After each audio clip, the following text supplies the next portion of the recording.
ಇವತ್ತು ಸಂಡೇ ಆಗಿದ್ದರಿಂದ ಮಕ್ಕಳು ಇಡ್ಲಿ ತಿನ್ನಬೇಕು ಅಂತ ಕೇಳ್ತಾಯಿದ್ರು. ಅಂದರೆ ಮನೆಯಲ್ಲಿ ಯಾವಾಗಲೂ ಕೂಡ ಟೊಮೊಟೊ ಬಾತು ಪಲಾವು ಇದನ್ನೇ ಮಾಡ್ತಾಯಿದ್ದೆ. ಇವತ್ತು ಹೊರಗಡೆ ತಿನ್ನೋಣ ಅಂತ ಹೇಳ್ತಾಯಿದ್ರು. ದೋಸೆ ಇಡ್ಲಿ ಅಂತೆಲ್ಲ ಬಂದಾಗ ಮಕ್ಕಳು ಇಡ್ಲಿ ವಡೆ ಕೇಳಿದ್ರು. ನಮ್ಮ ಒಂದು ಫೇವ್ರೆಟ್ ಹೋಟೆಲ್ ಇದೆ, ಆ ಹೋಟ್ಲಲ್ಲಿ ಇಡ್ಲಿ ತಿನ್ನಬೇಕು ಅಂತ ಡಿಸೈಡ್ ಮಾಡಿದ್ವಿ. ಹಾಗೆ ಅಲ್ಲಿ ಹೋಗಿ ಪಾರ್ಸಲ್ ಕೂಡ ತೊಗೊಂಡು ಬಂದ್ವಿ. ಇಡ್ಲಿ ಅಂತೂ ತುಂಬಾ ಚೆನ್ನಾಗಿ ಸಾಫ್ಟಾಗಿರುತ್ತೆ. ಹಾಗೆ ತೆಳುವಾದಂಥ ಚಟ್ನಿ ಅದು ಕೂಡ ತುಂಬ ಟೇಸ್ಟಿಯಾಗಿರುತ್ತೆ. ಆ ಟೊಮೊಟೊ ಚಟ್ನಿ ಕೂಡ ಇದೆಯಲ್ಲ, ಅದು ಕೂಡ ತುಂಬ ಟೇಸ್ಟಿಯಾಗಿರುತ್ತೆ. ಉದ್ದಿನ ವಡೆ ಕೂಡ ತುಂಬ ಟೇಸ್ಟಿಯಾಗಿರುತ್ತೆ. ಇದನ್ನು ನಾವು ತಂದಿದ್ದು ಎಲ್ಲಿ ಅಂತ ಹೇಳಿದ್ರೆ, ಉಳ್ಳಾಳ್ ಹತ್ರ ಇರುವಂತಹ ಆಕಾಶ್ ಕುಣಿಗಲ್ ತಟ್ಟೆ ಇಡ್ಲಿ ಸೆಂಟರ್. ಇದು ಒಂದು ನಮ್ಮ ಫೇವ್ರೆಟ್ ಸ್ಪಾಟ್ ಆಗಿದ್ದು, ನಾವು ಬೆಳಿಗ್ಗೆ ತಂದಿದ್ದು ಇದು ಬ್ರೇಕ್ಫಾಸ್ಟು.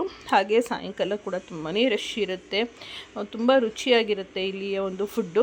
ನಮಗಂತೂ ತುಂಬಾ ಇಷ್ಟ.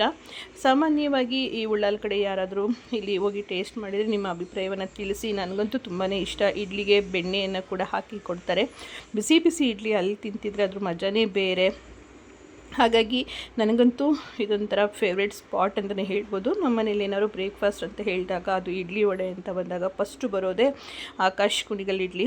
ಹಾಗೆ ರೈಸ್ ಬಾತು ಕೂಡ ಇರುತ್ತೆ, ಅದು ಕೂಡ ಚೆನ್ನಾಗಿರುತ್ತೆ. ಒಂದೊಂದು ಸಲ ಒಂದೊಂದು ಥರ ಇರುತ್ತೆ. ನನಗೆ ಯೂಶ್ವಲಿಯಾಗಿ ಇಲ್ಲಿ ಗೀ ರೈಸ್ ತುಂಬ ಚೆನ್ನಾಗಿರುತ್ತೆ. ಹಾಗೆ ಮಸಾಲೆ ವಡೆ ಎಲ್ಲನೂ ಕೂಡ ಇರುತ್ತೆ, ಎಲ್ಲನೂ ಕೂಡ ಟೇಸ್ಟಿಯಾಗಿರುತ್ತೆ. ಸೊ ಬಡ್ಜೆಟ್ ಫ್ರೆಂಡ್ಲಿ ಅಂತಲೇ ಹೇಳ್ಬೋದು. ನಿಮಗೂ ಕೂಡ ಇಷ್ಟ ಆಯಿತು ಅಂದರೆ ನೀವು ಕೂಡ ಟೇಸ್ಟ್ ಮಾಡಿ ಕಾಮೆಂಟ್ ಮೂಲಕ ಅಭಿಪ್ರಾಯ ತಿಳಿಸಿ.